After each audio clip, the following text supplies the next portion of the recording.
नमस्ते, मेरा नाम है विनय आकाश और आप देखना शुरू कर चुके हैं प्रभा साक्षी का खास कार्यक्रम मोस्ट रिलायबल इन्फॉर्मेशन यानी एमआरआई।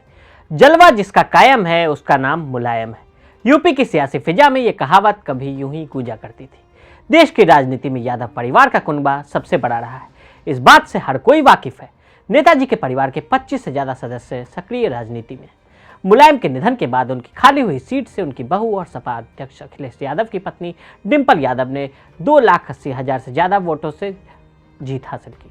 उसकी सीट पे जसवंत नगर विधानसभा का अहम रोल रहा है। ये वही जसवंत नगर सीट है जहां से अखिलेश के चाचा विधायक हैं, मुलायम सिंह यादव के छोटे भाई शिवपाल सिंह यादव, जिनके बारे में कहा जाता है कि राजनीति में अगर नेताजी की मदद किसी ने सबसे अधिक की है तो वो शिवपाल ही है।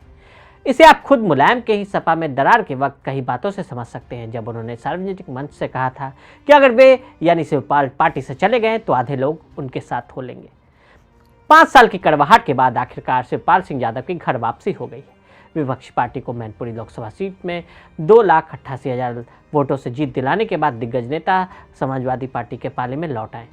शिवपाल के निर्वाचन क्षेत्र जसवंत नगर ने सपा उम्मीदवार डिंपल यादव को 1 लाख से अधिक वोटों का योगदान दिया। इस जोरदार प्रदर्शन ने पार्टी के लिए दिग्गज नेता के महत्व को एक गढ़ में स्थापित किया है, जो 1996 से रहा है।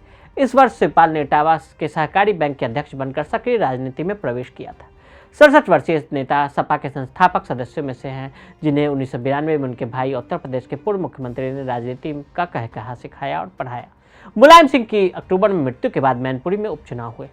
1996 में जब मुलायम सिंह रक्षा मंत्री के रूप में केंद्र का रुख किया तो शिवपाल को मैनपुरी में अपनी जसवंत नगर विधानसभा सीट विरासत में सौंप दी। पार्टी के अंदरूनी सूत्रों के मुताबिक शिवपाल संगठन में अपने भाई के सबसे भरोसेमंद व्यक्ति थे। 2009 में उन्हें पहली बार सपा का यूपी प्रदेश अध्यक्ष नियुक्त किया गया, लेकिन कुछ महीने बाद उनके भतीजे और वर्तमान सपा प्रमुख अखिलेश यादव से तल्खी के बाद वो अलग हो गए। 2012 के विधानसभा चुनाव में जब सपा ने बहुमत हासिल किया तो पार्टी के वरिष्ठ नेताओं का एक धड़ा चाहता था कि मुलायम फिर मुख्यमंत्री का पद संभाले, लेकिन सपा संस्थापक ने अखिलेश को सीएम पद चुनने का फैसला किया, यह महसूस करते हुए कि यह उनके बेटे को राजनीति में स्थापित करने का एक आदर्श अवसर है।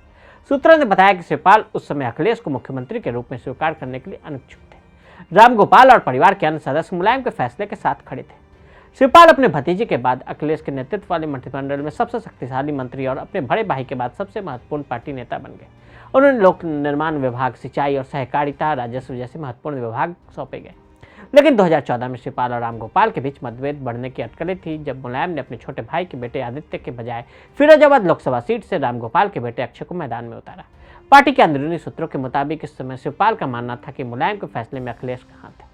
शिवपाल ने 2016 में गैंगस्टर से नेता बने मुख्तार अंसारी के कौमी एकता दल का सपा में विलय कराने में अहम भूमिका भी निभाई थी, लेकिन अखिलेश के विरोध के बाद इसे रद्द कर दिया गया। उस समय उन्होंने पश्चिमी उत्तर प्रदेश में सपा को मजबूत करने के लिए राष्ट्रीय लोक दल के साथ एक समझौता किया, जहां मुजफ्फरनगर दंगे के बाद भाजपा ने लाभ उठाया था। मुलायम से बातचीत करने से पहले तत्कालीन रालोद प्रमुख अजीत सिंह ने शिवपाल से कई दौर की मुलाकात की थी। शिवपाल के बिना क्या सपा की होती जीत?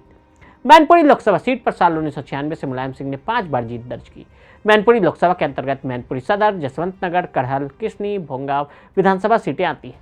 इसी इलाके में यादव परिवार की 2 सीटें जसवंत नगर और करहल है, जहां से शिवपाल और अखिलेश विधायक हैं। डिंपल यादव को जसवंत नगर विधानसभा से ही सबसे ज्यादा वोट मिले। साल 2019 में मैनपुरी से जब नेताजी खुद मैदान में उतरे थे और सपा के साथ मायावती के वोटरों का भी साथ था, उस चुनाव में मुलायम और प्रेम सिंह के बीच हार का जीत अंतर बड़ा नहीं था। भोगांव में मुलायम को 6,500, किसनी में 13,000 के करीब और करहल में 38,000 वोटों की लीड मिली थी, लेकिन जसवंत नगर में मुलायम सिंह 62,000 से अधिक वोटों से आगे रहे। इन आंकड़ों से साफ है कि शिवपाल के ही इलाके से मिले वोटों ने मुलायम को जीत दिलवाने में अहम भूमिका निभाई। डिंपल यादव को उपचुनाव में मिली 3.25 लाख वोटों की जीत में जसवंत नगर का अहम रोल रहा है, जहां उन्हें 1 लाख से ज्यादा वोटों की बढ़त हासिल हुई। डिंपल ने जिसे हराया वो शिवपाल के करीबी। डिंपल ने इस चुनाव में बीजेपी के जिस उम्मीदवार रघुराज शाक्य को हराया है वो खुद शिवपाल सिंह यादव के करीबी रहे। किसी जमाने में रघुराज शाक्य मुलायम के भी खासम खास थे। 2017 में विधानसभा चुनाव से पहले जब चाचा भतीजे के अनबन के बाद शिवपाल ने प्रगतिशील समाजवादी पार्टी बनाई, अखिलेश ने के सपा में नियंत्रण के बाद अखिलेश ने रघुराज का टिकट काट दिया और वो नाराज होकर शिवपाल के साथ हो लिए। लेकिन जब 2022 के चुनाव में सपा और बसपा का गठबंधन हो गया तो वह शिवपाल का साथ छोड़ बीजेपी में चले गए। अखिलेश में आए बदलाव की वजह। पहले कांग्रेस के साथ गठबंधन और अच्छे लड़के की जोड़ी, फिर बुआ भतीजे वाला कनेक्शन और हाल ही में जयंत सिंह के साथ तमाम जुगत लगाने के बाद की सफलता हर बार अखिलेश यादव से कोसों दूर नजर आई। यहाँ तक कि सबसे सेफ गढ़ मान जाने वाले 2019 में उन्होंने कन्नौज से डिंपल को लोकसभा चुनाव लड़ाया। इसमें भाजपा के सुब्रत पाठक से हार गई। डिंपल यादव के चुनाव हारने के बाद सबसे ज्यादा चर्चा मायावती के पैर छूने वाली घटना पर हुई। इस घटना के बाद चाचा शिवपाल ने भी बड़ा बयान दिया था। माना गया कि सपा का पारंपरिक यादव वोट इसके बाद छिटक कर भाजपा की ओर चला गया। इस बार मैनपुरी में सपा की राह इतनी आसान नहीं नजर आ रही थी। ऐसे में यूपी विधानसभा चुनाव में शिवपाल की एकता की अपीलों को कई बार खारिज कर चुके अखिलेश का व्यवहार अचानक से बदल गया। पहले तो उन्होंने शिवपाल यादव के घर जाकर आशीर्वाद लिया, फिर आलम यह भी नजर आया कि मैनपुरी में एक जनसभा के दौरान जब शिवपाल मंच पर आए तो भतीजे ने पैर छूकर उनका आशीर्वाद लिया।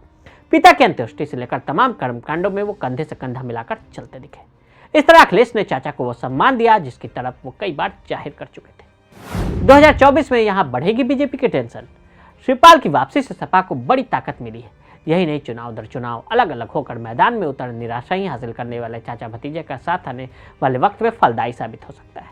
खासकर इटावा, कन्नौज, मैनपुरी, फिरोजाबाद, फर्रुखाबाद और औरैया जैसे इलाकों में। इन क्षेत्रों में शिवपाल की भी अच्छी पकड़ रही है। वो सपा के प्रदेश अध्यक्ष भी रह चुके हैं और पार्टी संगठन के ग्रास रूट लेवल पर उनकी पकड़ रही है।